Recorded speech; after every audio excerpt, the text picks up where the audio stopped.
ಎಲ್ಲರಿಗೂ ನಮಸ್ಕಾರ. ನನ್ನ ಪಕ್ಕ ಶಾಲೆಗೆ ನಿಮ್ಮೆಲ್ಲರಿಗೂ ಸ್ವಾಗತ. ಈ ಚಳಿಗಾಲಕ್ಕೆ ಪರ್ಫೆಕ್ಟ್ ಆದ ಹಸಿಕಾಳು ವಡೆ ಅಂತೂ ತುಂಬಾ ಟೇಸ್ಟಿಯಾಗಿ ಮಾಡೋದಕ್ಕೂ ತುಂಬಾ ಈಸಿ. ಈ ವಡೆನ ಹೇಗೆ ಮಾಡೋದು ನೋಡ್ಕೊಂಬರೋಣ ಬನ್ನಿ. ಮೊದಲಿಗೆ ಒಂದು ಮಿಕ್ಸಿ ಜಾರ್ ತೊಗೊಂಡು ಅದಕ್ಕೆ ಹಸಿಕಾಳನ್ನ ಹಾಕ್ಕೊತಾ ಇದ್ದೀನಿ. ಒಂದು ಬಟ್ಲಷ್ಟು ಹಸಿಕಾಳನ್ನ ಹಾಕ್ಕೊತಾ ಇದ್ದೀನಿ. ಅದಕ್ಕೆ 3 ಹಸಿ ಮೆಣಸಿನಕಾಯಿನೂ ಕೂಡ ಸೇರಿಸ್ಕೊತಾ ಇದ್ದೀನಿ. ಅದಕ್ಕೆ ಬೆಳ್ಳುಳ್ಳಿ ಮತ್ತು 1 ಇಂಚು ಶುಂಠಿನ ಸೇರಿಸ್ಕೊತಾ ಇದ್ದೀನಿ, 1 ಗೆಡ್ಡೆ ಬೆಳ್ಳುಳ್ಳಿ.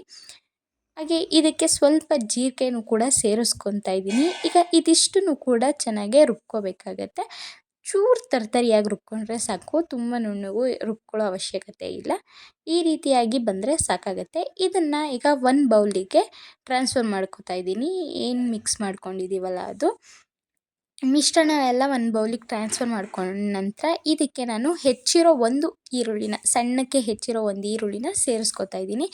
ಇದ್ರ ಜೊತೆಗೆ ಸ್ವಲ್ಪ ಕರಿಬೇವು ಹಾಗೆ ಕೊತ್ತಂಬರಿ ಸೊಪ್ಪನ್ನು ಕೂಡ ಸೇರಿಸ್ಕೊತಾ ಇದ್ದೀನಿ. ಇದಕ್ಕೆ ರುಚಿಗೆ ತಕ್ಕಷ್ಟು ಉಪ್ಪನ್ನು ಕೂಡ ಹಾಕ್ಕೋತಾ ಇದ್ದೀನಿ. ಮತ್ತು ಅಚ್ಕಾರದ ಪುಡಿ ಏನು ಯಾವುದೇ ರೀತಿ ಎಕ್ಸ್ಟ್ರಾ ಪುಡಿಗಳು ಬೇಕಾಗಲ್ಲ.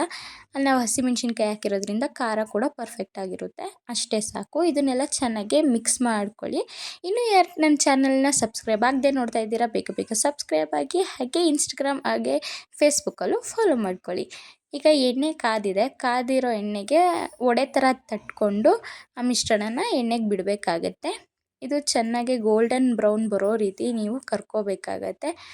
ನೀವು ಮಿಶ್ರಣನ ಚೆನ್ನಾಗೇ ನಾದ್ಕೊಂಡು ಆಮೇಲೆ ಎಣ್ಣೆಗೆ ಬಿಟ್ಟರೆ ಒಳ್ಳೆಯದು. ಬಿಕಾಸ್ ಇಲ್ಲಾಂದರೆ ಒಡ್ಕೊಬಿಡುತ್ತೆ ಅದು ಎಣ್ಣೆಗೆ ಹಾಕಿದಾಗ. ಚೆನ್ನಾಗೆ ನಾದ್ಕೊಂಡು ನೀವು ಎಣ್ಣೆಗೆ ಬಿಟ್ಕೋಬೇಕಾಗತ್ತೆ. ಈಗ ಇದು ಗೋಲ್ಡನ್ ಬ್ರೌನ್ ಬಂದಿದೆ, ತುಂಬಾ ಚೆನ್ನಾಗಿರುತ್ತೆ ಟೇಸ್ಟು. ಈಗ ತುಂಬಾ ವೈರಲ್ ಆಗ್ತಾಯಿದೆ ಈ ವಡೆ ಕೂಡ, ಅದಕ್ಕೆ ನಾನು ಕೂಡ ಟ್ರೈ ಮಾಡಿದೆ, ತುಂಬಾ ಚೆನ್ನಾಗಿ ಬಂದಿತ್ತು. ನಿಮ್ಮ ಮನೇಲೂ ಕೂಡ ಟ್ರೈ ಮಾಡಿ ಹೇಗಿತ್ತು ಅಂತ ನನಗೆ ಕಮೆಂಟ್ ಮಾಡಿ ತಿಳಿಸಿ. ಇದೇ ರೀತಿ ಹೆಚ್ಚಿನ ವೀಡಿಯೋದೊಂದಿಗೆ ನಾನು ನಿಮ್ಮೆಲ್ಲರಿಗೂ ಸಿಗ್ತಾ ಇರ್ತೀನಿ. ಅಲ್ಲಿವರೆಗೂ ಇನ್ಸ್ಟಾಗ್ರಾಮ್ ಹಾಗೆ ಯೂಟ್ಯೂಬಲ್ಲಿ ನನ್ನ ವೀಡಿಯೋಸ್ಗಳನ್ನ ನೋಡ್ತಾ ಇರಿ. ಇದೇ ರೀತಿ ಹೆಚ್ಚಿನ ವೀಡಿಯೋಗಳನ್ನ ನಾನು ಅಪ್ಲೋಡ್ ಮಾಡ್ತಾ ಇರ್ತೀನಿ. ಸಂಜೆಯ ಟೀ ಜೊತೆಗೆ ಒಳ್ಳೆ ಸಖತ್ ಸ್ನ್ಯಾಕ್ಸ್ ಅಂತಲೇ ಹೇಳ್ಬೋದು. ಇನ್ನೊಂದಷ್ಟು ವೀಡಿಯೋದೊಂದಿಗೆ ನಿಮ್ಮೆಲ್ಲರನ್ನೂ ಭೇಟಿ ಆಗ್ತಾ ಇರ್ತೀನಿ. ಅಲ್ಲಿವರೆಗೂ ಬಾಯ್, ಟೇಕ್ ಕೇರ್.